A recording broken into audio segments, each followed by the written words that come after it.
After trying some dangerous experiment with Arbeloa, it is no more news that Real Madrid will go for a new manager at the end of the season. And it is quite unfortunate that the club of Real Madrid status is still struggling to find the best man for the job.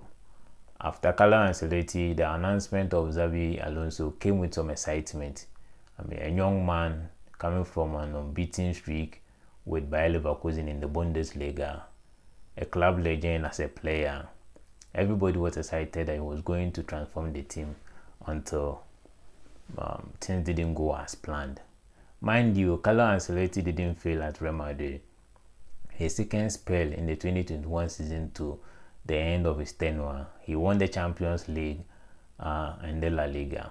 But at the Bernabeu, one bad season is enough for you to exit, and that is what happened with Carlo Ancelotti. So the announcement of Xabi Alonso wasn't a bad idea at all. It wasn't below standard, it was within the standard. But to my point of view, Xabi Alonso didn't succeed because he put the trigger and shot himself in the foot. He lacked man management. Xabi Alonso didn't have the skill to manage players. He was managing Real Madrid players like the way he was managing players at the Bayer Leverkusen. Mind you, the players at Real Madrid were big players. Vinicius Jr. was a runner-up to the Ballon d'Or. Kylian Mbappe, World Cup winner. Jude Bellingham, a star player, a big player. Managing them is a whole different thing altogether. And one of the reasons why big coaches like the Pep Guardiola, Jose Mourinho, Carlo Ancelotti have been successful in their coaching journey is how they are able to manage players.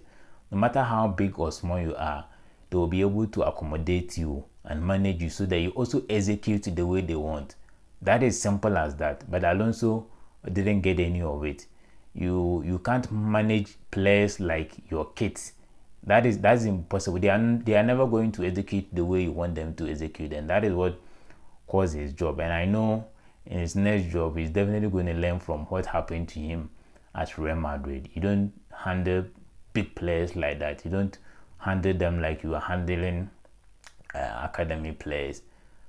After the sack of Alonso, we all thought Real Madrid was going to the market for an experienced coach to transform things, to stabilize things. Then we heard the announcement of Arbeloa. A reserve coach coaching the Real Madrid Castilla.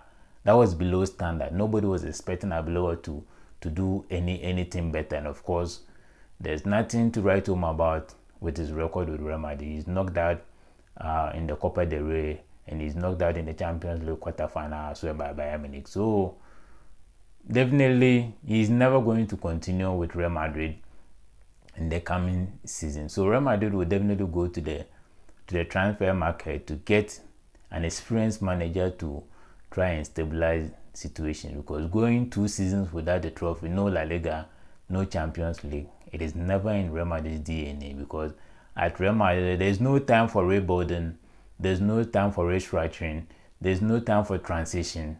It is only win trophies all season. A season without a trophy is acceptable, but 2 seasons without Champions League, without La Liga, it is a no-no. And this is one of the reasons why Arbeloa is not a contester for next season, and they would have to go into the transfer market for a new manager. And there are reports that the Jurgen Klopp is in line. Jurgen Klopp is one good coach. He coached Liverpool, won the Champions League and the Premier League with them. Another coach is Pochettino. He's also an experienced coach. He's coached PSG. He's coached Chelsea. He comes with some experience. And one coach that is named that appear is Didier Deschamps, the France national team coach. And after the World Cup, Zinedine Zidane is hiring the France national team, and if things goes that way, Deschamps will be a free agent at the time, and Real Madrid would also look forward to get the coach. The coach is very experienced. He's a World Cup winner, and he's going to bring a lot into the Real Madrid team. He will try and then transform the team to the standard Real Madrid is looking. So these coaches that I've mentioned are all contestants. They are all good enough to fill the gap that Ancelotti left in Real Madrid. And After signing a coach, Real Madrid also need to rebuild their midfield after the retirement of Toni Kroos and the departure of Luka Modric. There's still a gap in the midfield, and they would have to also for that place so that Real Madrid comes back into winning streak as usual. This is my honest opinion about Real Madrid managerial issues and all the things happening.